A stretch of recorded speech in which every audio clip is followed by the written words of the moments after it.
The question before us is not whether we approve of the sentiments expressed in his online posts. The question is whether the Constitution protects it and whether the extraordinary penalty of expulsion is justified. Article 3, Section 4 of the Constitution could not be more emphatic. No law shall be passed abridging the freedom of speech, of expression, and of the press. The Supreme Court has consistently held that political speech and expression occupies the highest rung of constitutional protection. Such protection extends not only to speech that is agreeable, but also to speech that is controversial, provocative, offensive, and even inflammatory. The Constitution that does not merely protect speech that comforts. It also protects speech that disturbs. Totoo, may mga pahayag na hindi nakaabot sa antas ng decorum na inaasahan natin sa kapulungan ito. Ngunit ang kakulangan ng decorum ay sapat na bang basihan para i-expel si Congressman Barzaga.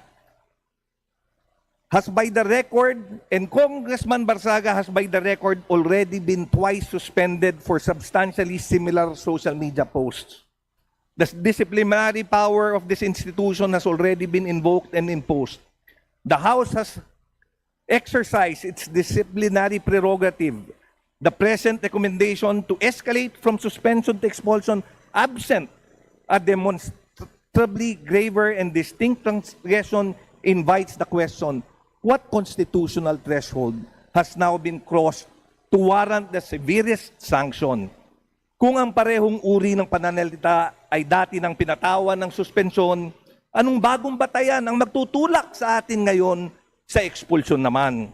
What is now being proposed is not another measure of correction, but the most severe available sanction to this chamber.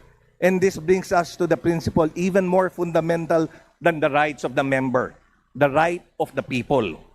A congressman is not appointed by this House. He is elected by the sovereign will of his constituents.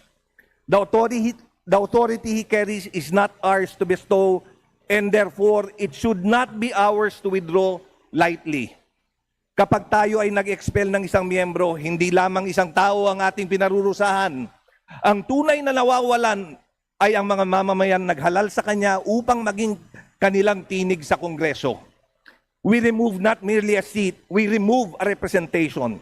We diminish not merely an individual mandate, we diminish the electoral choice of thousands of citizens who entrusted him with that mandate. We silence not merely a member, we silence a district.